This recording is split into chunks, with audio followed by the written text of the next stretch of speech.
Run that back, turbo. Start the tape. Hey everybody, and welcome to TNA Unscripted. My name is Aubin Fippen, and I'm here with my co-host T. Fount and guest Hunter Kirby.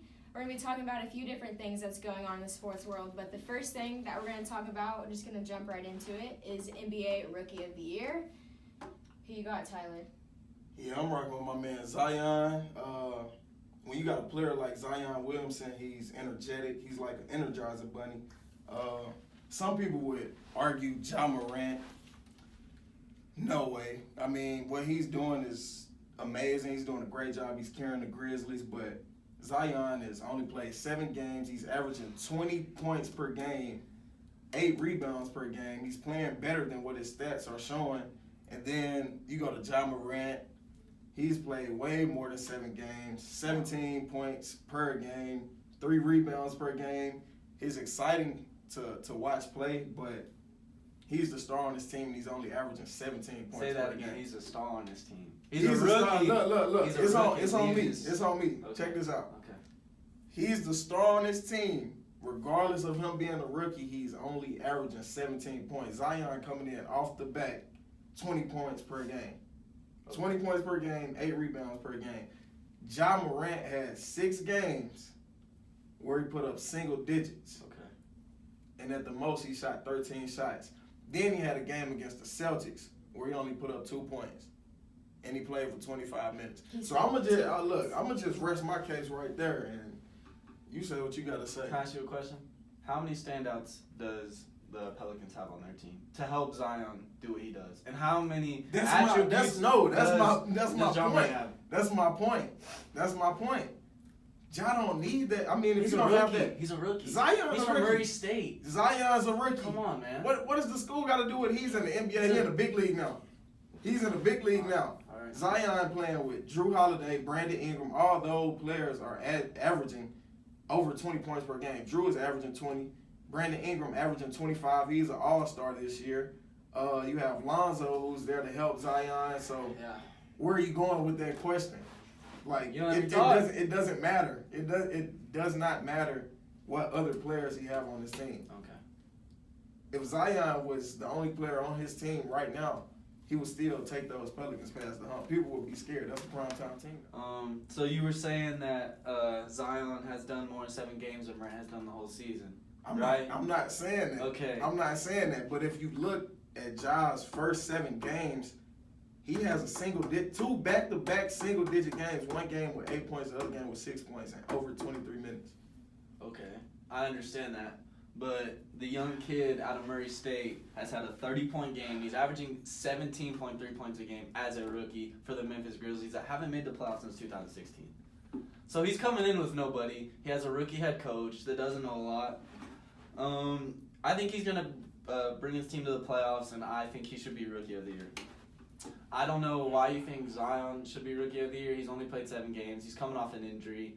I've watched 3 of his games. He hasn't looked very good, Tyler. Tyler. He hasn't looked very good. Do you hear him? He's coming off of an injury, and he's averaging 20 points per game. Isn't Zion coming off an injury too? Yes, that's what we're talking about. Zion is coming off an injury, averaging 20 points per game.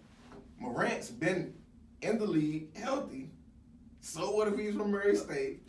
17 points per game. What if he's from Murray State? So what if he's from Murray State? Okay, all right. You rest your case? Yeah, rest my case on John. Okay. Just going back into the NBA, let's talk about NBA AllStar Voting. You have players like Devin Booker and Bradley Beal who didn't even make it on there. So what's you guys' thoughts on that? I'm just going to say I'm disgraced with the NBA on this one because if you don't think Devin Booker should be in the NBA All-Star game, then you should leave because this man is 4th in scoring in the NBA right now. He's averaging 26.8 points a game, and you're not making the All-Star game, dude. Come on. 6 assists a game. He's had 3 40-point games. 3 40-point games. Okay. And you're telling me Domantas Sabonis from the Pacers should be an All-Star at 18.6. I just think that's a little ridiculous to me, Tyler. I think it's a little ridiculous. Chris Paul, the old Chris Paul, needs crutches to get around, needs a wheelchair. At 17 points a game, Oh, do you hear this? I just think Bradley Beal and Devin Booker should be in the All-Star game. Some would say Devin Booker and some would say Bradley Beal, which can be argued due to their performances that they've been putting up. But there's no way that Devin Booker should be picked over Russell Westbrook. Simply because Westbrook is averaging 26.4 points per game. Yes, Devin is averaging way more points. But then you also have Chris Paul, who's averaging 17-something points per game. And what has Chris Paul done for the Thunder this season as well? He's taking them over the hump. He's doing what people didn't expect. And as far as that, Westbrook isn't the main go-to player. He's not the star player. It's James Harden. It's no more of Westbrook's team. He's not doing his little triple-double gig that he was doing every game. I haven't heard of Westbrook this season. He's And he's still averaging 26 points per game. I mean, yeah, he's still averaging 26 points per game. And then you got the Suns, Devin Booker. He's averaging 26.7 points per game, but the Suns are 20 and 31. You don't. We're not. So what are we basing it on? We're not watching the Suns. Are we basing it on All-Star, how good you are? Or are we basing it off team record? Because if we're basing it off team record, then Jamal Murray should be there. Can I From talk? the Nuggets. Can I talk? We not. Look, can I talk? So then you got Bradley Beal, who's averaging 29.3 points per game. Now that's amazing. That's a stat line. 4 rebounds a game, 6 assists per game. And then the Wizards, their record, not too good. 17 games won. Like, there's no way. What are you talking about? There's no way that Devin Booker and Bradley Beal should be chose. Are you saying no way, or are you saying that it's just unfortunate? Because you're crazy to me. There's no way they should be in the I'm gonna say unfortunate. You got me there. I'm gonna say unfortunate, and I say that because Russell Westbrook, he's been an All-Star. He's known around the league. The things he's done, that his name holds weight.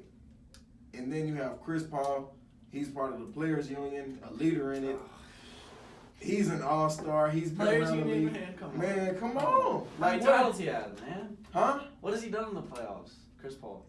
I'll give it to you. He's done good this year. But other than this year, dude, I just think he But has. it's Man, not stop. it's about this season, this year. Thank you.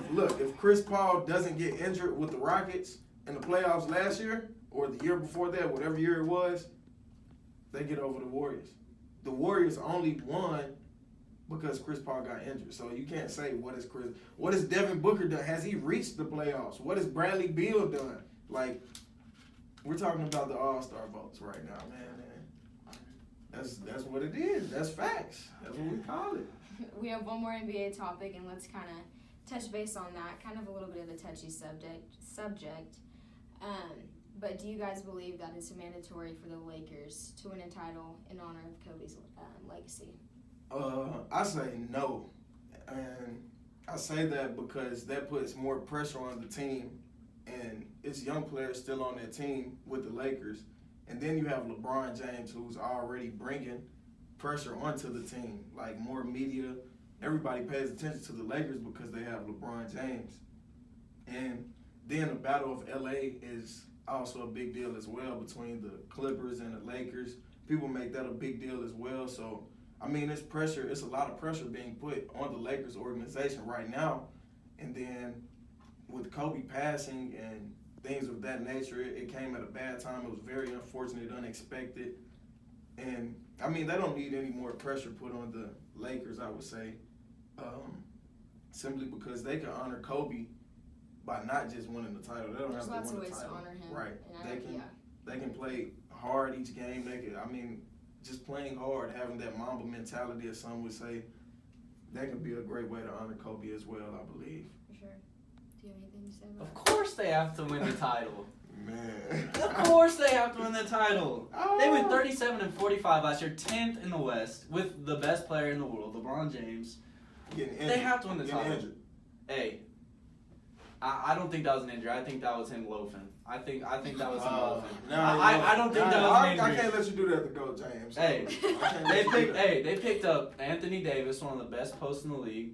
They picked up Danny Green, one of the best three-point shooters I've ever watched.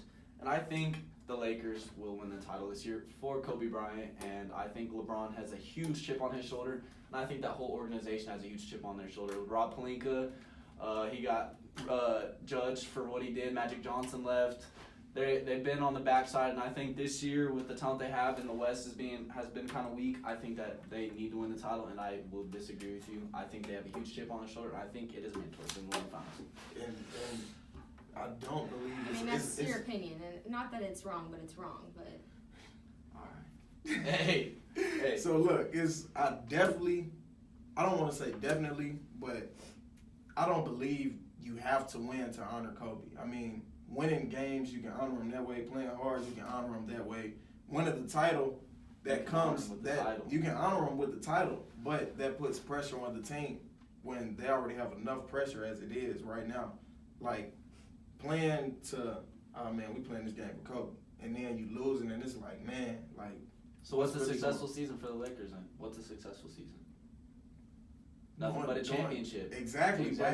That's their plans for a successful season. It's mandatory before Kobe had passed. So where are we going? I don't know, Tyler. Where are we going, Auburn? Man, I don't know. let's take it away from the NBA and kind of move into the NFL. Just had the Super Bowl this past Sunday. Go Chiefs. Do you think that Lamar Jackson was the right winner for the NFL for MVP? I know there's probably a lot of arguments behind Patrick Mahomes. I personally don't think he should have won MVP of the Super Bowl. Me neither. I'm glad we can agree on that at least. But do you believe that Lamar Jackson should have won MVP of the hell NFL? yeah. Hell yeah. Lamar, he's a different type of player. He's a player that I would say some haven't seen before. He's the closest thing to Michael Vick, if not better. And he broke his record this year. As well as that, the single season quarterback rushing record. If we get into the stats, he had 3,127 passing yards, 36 touchdowns. He was first in that category. He only threw 6 interceptions. He was 8th in that category with an 81.8 quarterback rating, where he was first as well. Rushing 1,206 yards. For a quarterback, that's unheard of. That's crazy. 7 touchdowns, all while leading his team to the playoffs. Yes, they lost, but the Titans kind of went on a little run.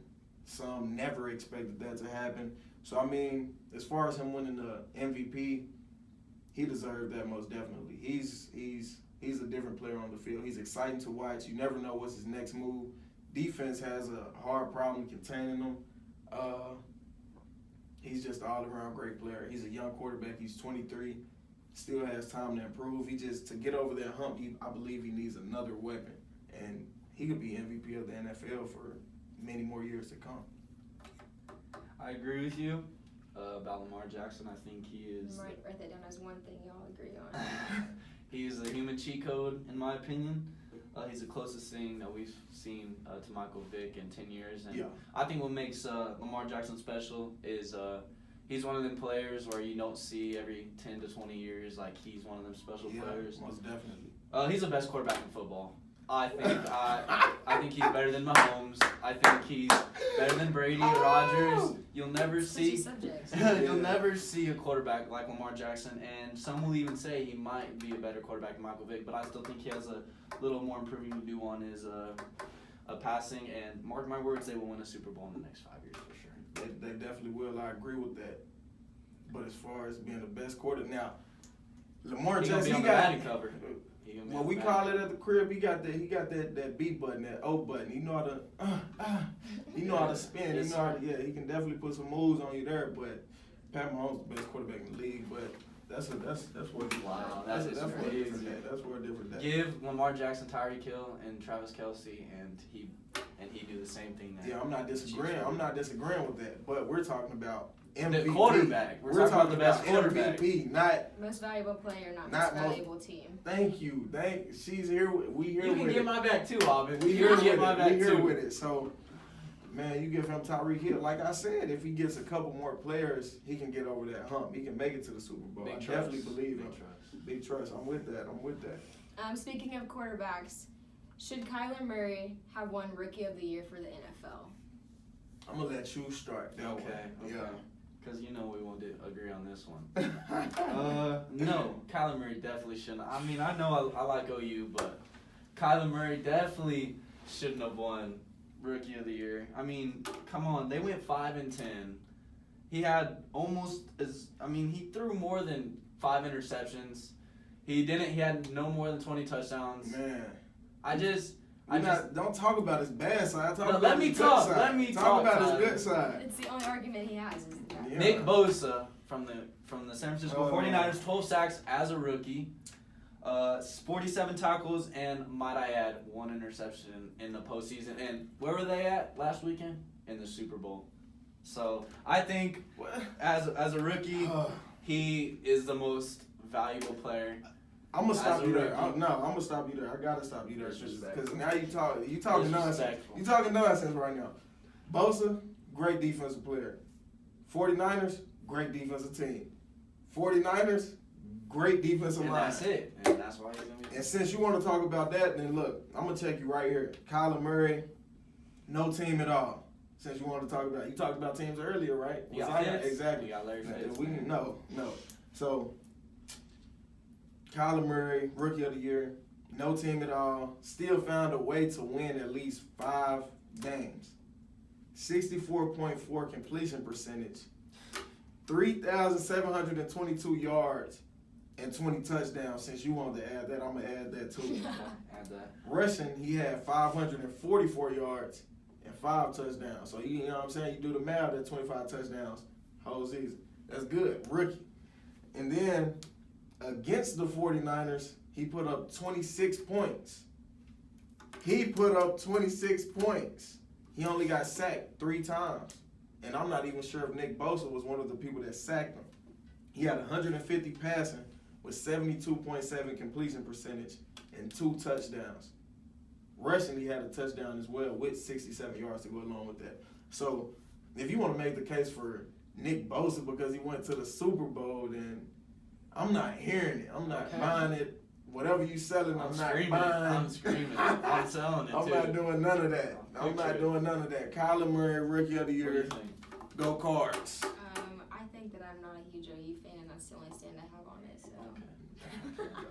Yeah. We'll keep making the playoffs, and that's all we'll do. I guess. Yeah, y'all do that. OSU? Y'all do that. Go Pokes always, baby. That's Go Pokes nasty. always. I mean, Yeah, I mean, I told you weren't even allowed. He should feel lucky that he's even allowed to rest on our show right now. Maybe he'll be lucky if he gets to come back. Speaking of quarterbacks again for NFL, a lot of talk behind Tom Brady. He's a free agent this year.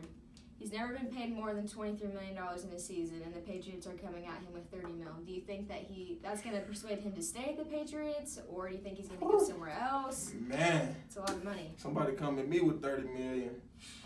I'm cashing it out. But no, on a serious note, Tom Brady, he's a winner. He's been with Bill Belichick for the longest. That duo is unstoppable. I don't believe, I want to say he will stay with the Patriots, but I believe he'll kind of want to veer off and he might want to end his career with another team. And I just don't know if I see him going anywhere else besides being at the Patriots. Right, it's hard to see Brady on a different jersey besides that. And I definitely agree with that. But then you have, I think it was about 2 years ago where Brady and Belichick kind of had a disagreement, and it wasn't even so much as a disagreement. It was Belichick basically trying to have Jimmy G as the starting quarterback. Mm-hmm. And so, I mean, I feel like that'll play a role as well. The money, I mean, he has the money. Yeah. So the money, I don't believe, just plays a big factor. It's just the extra $7 million. I mean, I could use that. Yeah, he doesn't want to hit me. Yeah. Give me an extra $7 million. You give me $7 million right now. With this supermodel wife, that's a heck of a deal. Huh? Man, do you hear me? So, it's like I don't believe he'll stay with the Patriots. Where do you think he'll go? Where do you think he'll go? Do you have an idea? I don't just have not an with idea. The Patriots? Just not with the Patriots. I don't see it happening. He's a free agent. I mean, you got to be tired of living out there. And do you think he's going to go anywhere else and win a Super Bowl? You know the answer. Yes. Oh my Just because it's Tom Brady. Wow. Just because it's Tom Brady. Just because it's Tom Brady. Wow. Just because it's Tom. Wow, that is insane. Yeah. What's Tom. Let me talk, Tom. Say what you got to say. Do I want Tom Brady to stay New England? No. But should he? Yes. No. Yes, he should. He's had 5 Super Bowls with the Patriots. He's been to 8. If Mark my words wrong, 8, right? Is it 8? I don't know. We don't care. But I think he should stay with the Patriots. I think it's a smart idea. What's smart about it? I think his legacy is on the line if he leaves the Patriots. He already built the legacy. Why? But wouldn't you want to finish out the legacy with the same team and be like Kobe, where he was with the team for 20 years and he won those championships? Look. Football and basketball, totally different. Not on the aspect of being committed to a team and That's honoring cool. the team. Why honor the team if they not? They're only honoring him because he was the best quarterback in the NFL. I agree. Why not? I agree. Why not do everything in your power to keep him? And then he's took pay cuts. I know, yeah. He's been a good player for them. But also you got to remember his wife is making over $1 million a year supermodeling, so he is just fine with money. So I don't think pay cuts. Money I don't think doesn't pay play cuts a are. role, but I'm saying it doesn't matter. He doesn't even have the same team. He doesn't have the same weapons. He doesn't have a receiver. I mean, he has Belichick. And another question is, how much longer do you think that he's going to be in the NFL? I mean, he's already what? 2 years max. How old is he now? He's 40. In his 40s. He's 40. He's in his 40s. I give him about 3-4 years. Ooh, 4. Get him behind a great O-line, good O-line. He gets the ball out quick. He can read a defense. I mean, that's part of his game. He reminds me of myself. Wow, that's crazy. Yeah, he knows how to win. Alvin, you were asking T-Found about what teams he might end up in. I have a couple teams. I think if he does leave, he'll end up in the AFC West, I believe, with the Chargers or the Raiders, because Derek Carr has been there for 6 years, has not made the playoffs. Him and his coach. You a Raiders fan, right? Okay, You a Raiders fan, I'm a right? Broncos fan. Yeah, he's a Raiders fan. I would not want. We got Drew Lock. He's We're a all right. Raiders fan. And then with the Chargers, Phillip Rivers, I don't think he'll be back with Las Vegas. And Phillip used to be your favorite quarterback too, right? No. Yeah. I remember. I'm Peyton Manning diehard, baby. I remember. Peyton Manning diehard. Peyton, see, he liked the peas. And he's the GOAT. Peyton Manning is the GOAT, man. But I think it'll be a smart decision to stay, but I don't want to see him stay. You guys have anything else you want to add? You guys want to fight it out real quick? Or? Nah, let me get that 30 million. Yeah, that no, extra 7, man. That's all we have for today. Thank you guys for tuning in. Make sure you like and subscribe, and tune in for our next video.